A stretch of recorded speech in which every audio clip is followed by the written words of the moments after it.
Welcome behind the curtain. Unfortunately, arts funding has been cut drastically across the country in our schools.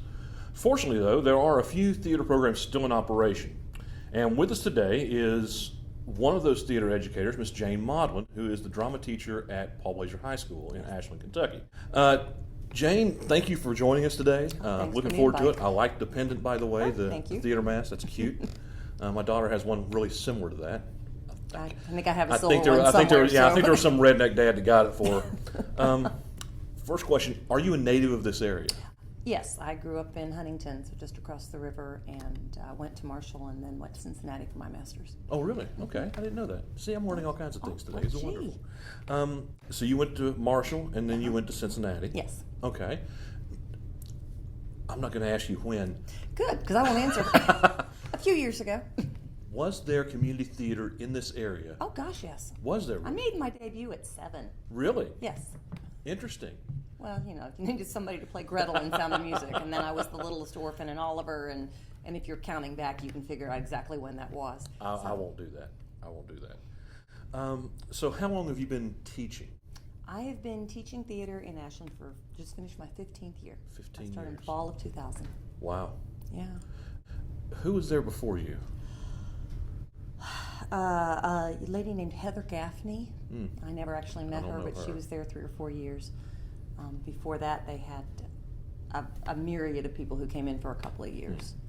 I know when I went to there several years ago, I don't care, it was 20-some years ago, Sam Butler there was no theater program, there was a drama club.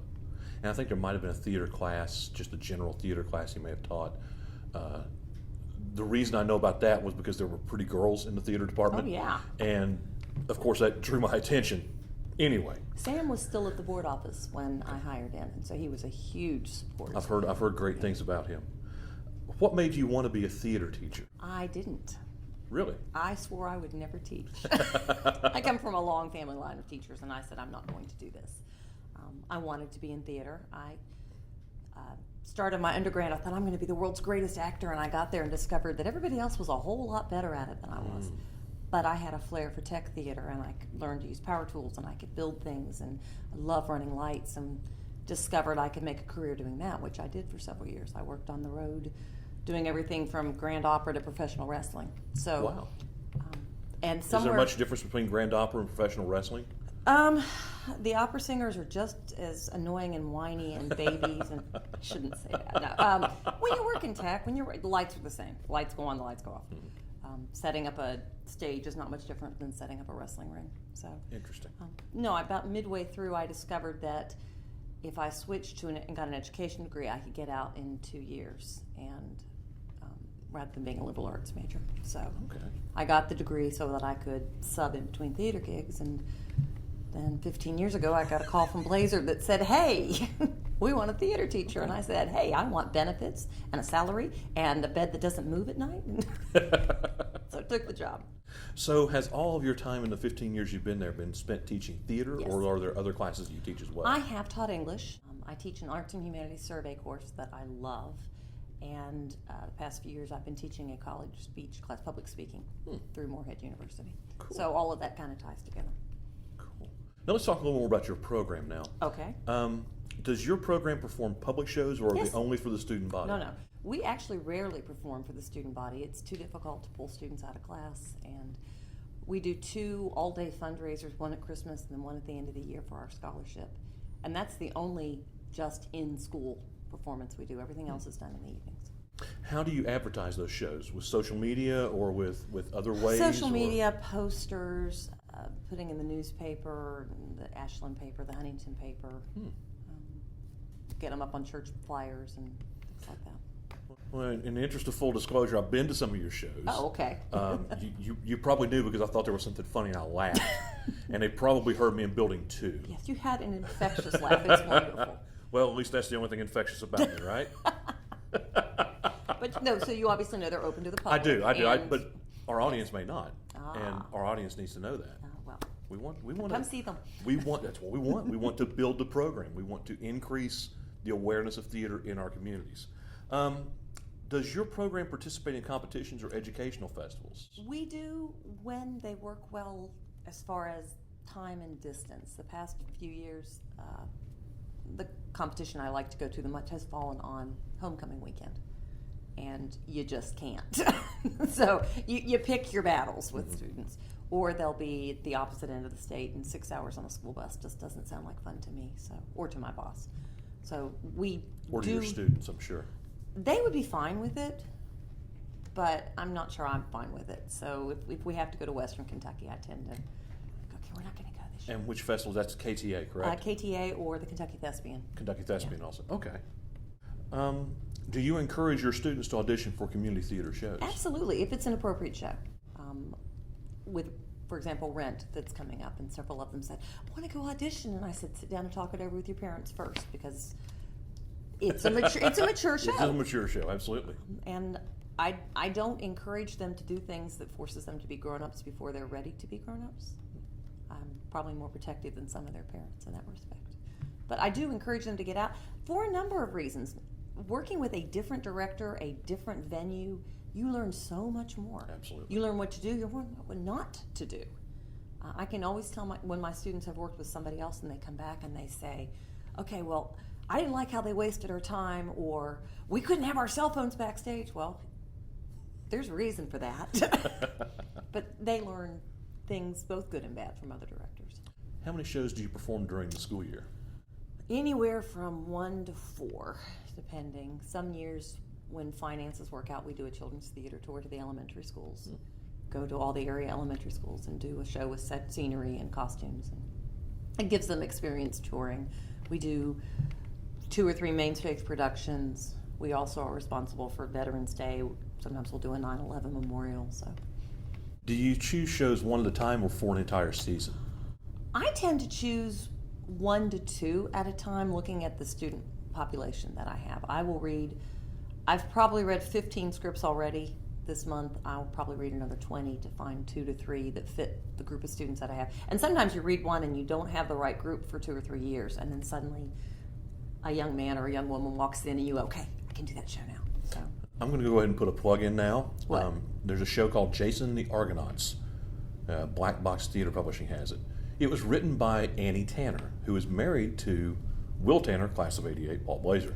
Okay. Just so you know. Just throw that right. out there. There you go. How do you select a show? I mean, do you look at the English or history departments to strengthen or reinforce any ideas that they may be teaching or talking about? If I find something that is applicable, I'm currently in the middle of reading the Seussification of Romeo and Juliet. So if I can figure out how to make that work, then I'll say, here, look for the 9th graders, and since they have to read R&J. Sometimes I find something. A few years ago we did, and then they came for me, Remembering the World of Anne Frank, and we tied that in with the Holocaust celebration in April. And sometimes you do things like that. Other times I look at, oh my gosh, I've got the perfect cast for this show. This is what we're doing. So it works both ways. Often the shows that teens want to participate in have some contents that parents and administrators are uncomfortable with. How do you cope with tailoring the show to be appropriate for students and community alike? I have a no foul language rule, which is probably, again, stronger than some of my parents and not as strong as others.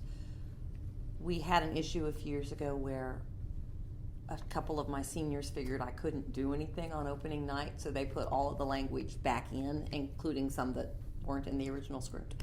That wasn't pretty. I had to, after I chewed them out, I then got chewed out. You have to be very careful, and I look at who's paying the bills. It is a high school production in small town America. It would be fun to do Spring Awakening. It's not going to happen. I know my audience, I know my students, I know who's footing the bill. Bottom line, I am responsible for the content that is put on. So I'm more cautious than some people are, I'm sure. I try to find things that they will enjoy that doesn't push the envelope too far. Recently, there's been a trend for publishers to produce school editions of popular shows like Rent and Sweeney Todd. In your opinion, do these school editions do justice to the audiences and the actors? How much has changed in a school edition show to make it palatable to the administration? I am not familiar with the school edition of Sweeney. I have seen the school edition of Rent. I don't know what they cut from Sweeney, so I don't know. I can't address that one. In Rent, they cut a couple of numbers and some references. I almost feel like if you can't do the real show, don't. On the flip side, if you can expose more students to the production values and start conversations and getting them thinking and learning, then it's probably very worthwhile. I won't be doing Rent or Sweeney Todd anytime in the next 10 years. I could put money on that. I have seen the school edition of Sweeney Todd. What did they cut? What's I couldn't tell if they cut anything. They probably cut the rape scene. They cut the rape scene, and they might have cut a couple of words or changed a couple of words in a couple of songs. But overall, I couldn't tell a nickel's difference between that and the production that another local theater company did and used the same set. So, okay. Well, why build a set if somebody else has one? So, I'm all for that. It comes down to money sometimes. I'm just very careful about cutting language before it gets on stage. I pick shows that are not, that I don't have to do that, because a lot of publishing companies say no. Right. Neil Simon is very clear. You will not cut the language. If you can't do the show as written, then don't do the show. I have only actually gone through and cut a couple of words in a couple of shows where I just said, we're not saying this. And if anyone ever asks, I'm going to say it was in the script and the student dropped the line, and I can't. But I appreciate that the author chose those lines in particular, and I try not to do shows that push the envelope. As long as I can't cut Neil Simon, we won't be doing a Neil Simon play, because he will not give you permission to cut. And I respect that. But you also have to go, it's a high school theater in a small town. So. Are auditions open only to theater students, or are they open to the entire student body? Yeah. Wonderful. I've even put teachers on stage. Really? Oh, yeah. How much class time is spent on dance or vocal techniques? I don't spend much time on vocal techniques. I don't have the, except the public speaking part of it. As far as singing, I don't not set up for that. I don't have a keyboard. I could teach it, but I don't have the facility. Well, Ashland does have a pretty good choir program they have also. A fabulous choir program. They always have. So those people who come from that program have a wonderful background. We have an incredibly strong music department, band, choir, orchestra. So we're very, very lucky. We have a district that supports the arts. As far as dance, luckily, the state of Kentucky requires that I teach it. So I get to teach dance every year. They Really? choreograph their own numbers. We spend probably a total of 6 weeks throughout the year dancing. Really? Oh, yeah. Wow. That's the best part of my job. That's really, I never knew that. That's Yeah, really we interesting. dance. Theater 1 I and 2 want to go back to both high dance. school now just to take your classes. Theater 1 and 2 dance. Theater 3 and 4 both write musicals that include choreography. Really? Wonderful. That's really great. Now, and I say that because a lot of times students don't get the opportunity to write their own material until they're in college and they're required to write for an English class or a theater class. We write constantly. We actually did a New Works Festival this year where every piece was brand new. What kind of space do you have for rehearsals and performances? I have a double-wide classroom, which sounds like I'm teaching a trailer, but it's actually 2 classrooms without a dividing wall, where we have built a stage that is 8 by 20. Our performance space is actually a science lecture lab, so it has no backstage, it has no wings, it actually has no exit, so we had to buy pipe and drape and create so you can actually go to the outside door and run outside the building and around. And so, true story, folks. I've been there and seen it. It is creative. It's pretty interesting. It's creative. It's fun. People are always amazed at the quality of the set. I'm always amazed what we managed to put together. And you take the largest cast member and you put him against the back wall, and that's where the wall goes. It'll be a Tyler width or a Bill width from the wall. My students are all laughing because they know what I'm talking about. But yeah, you take the one with the broadest shoulders, and as long as he can or she can get through, that's how big the set is. Does your program have classes for those who are interested in technical or the business side of theater? They're all incorporated. I start in Theater 1. We learn tech theater. We play with power tools and we build. And all 4 levels are responsible for painting and set construction. I usually find somebody in Theater 1 who goes into Theater 2 because they found they were good at that. And by the time they're in Theater 4, they are somebody I can say, here are the plans, I need you to build this, and I know that he can take a crew or she can take a crew and get everything done. So they have that ability, and I bring my background to tech theater because that's what my master's is in. So I teach them how to do things, and they continue to grow. Do we have an actual class that teaches that other than in the shop? No. As far as the business side, we do budgeting. I've had them, they hate budgeting, learning to budget for a show, and learning how little money they have to spend, and how do you do this?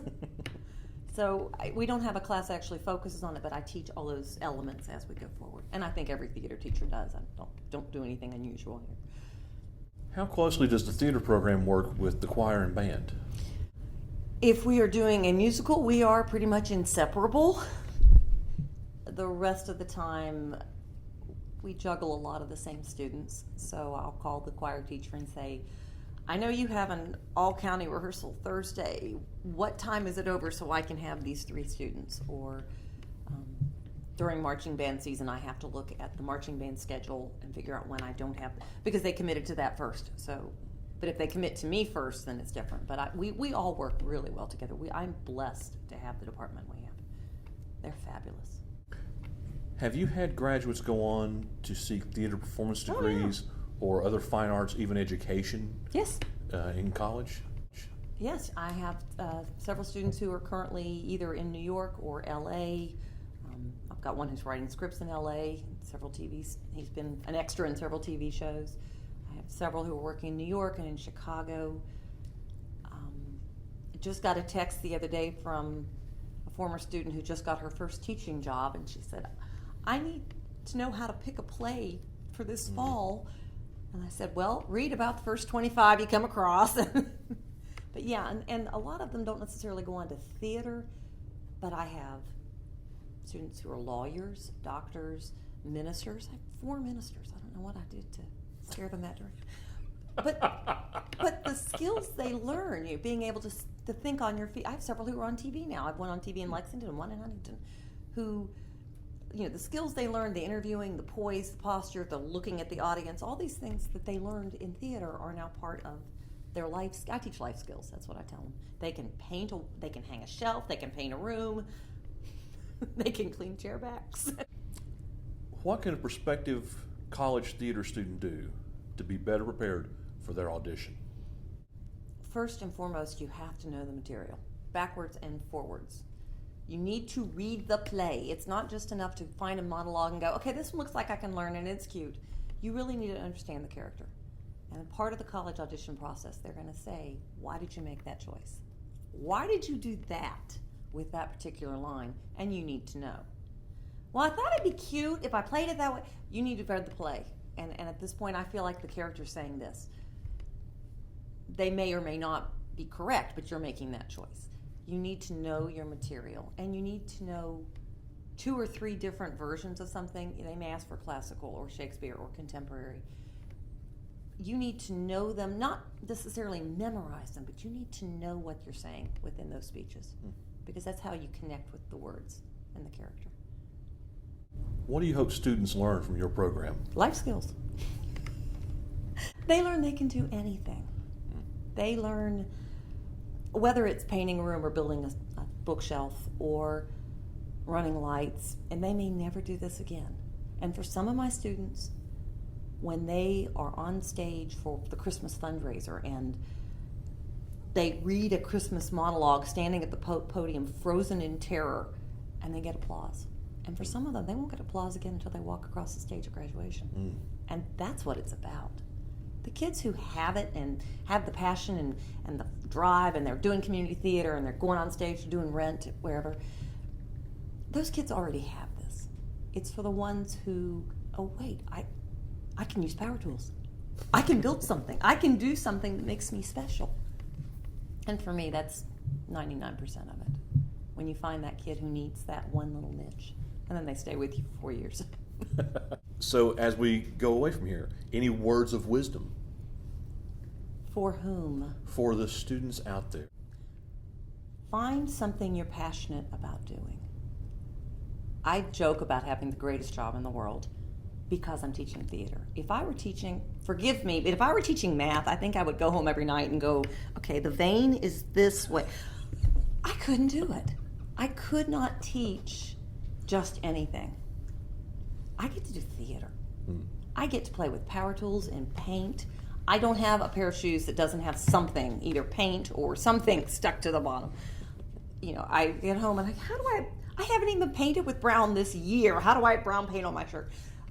Just, you have to find something you love to do. And it's that whole, oh, if you're loving what you do, it's never a job. Yeah, it's still a job. You still have to drag yourself out of bed at 6 o'clock in the morning. It's still a job. Let's not pretend. But it's such a great gig. You know, I get paid to goof off. and it's a wonderful, it's not just teaching theater, it's life. So find something you're passionate about doing, whether it's nursing or teaching or working with kindergarten kids who have cooties, or, you know, making shoes, whatever you love to do, and figure out a way to do that. That's my word of wisdom. Good words. And always clean your paintbrush. Well, there you have it. Always clean your paintbrush and have a great day. See you next time on Behind the Curtain.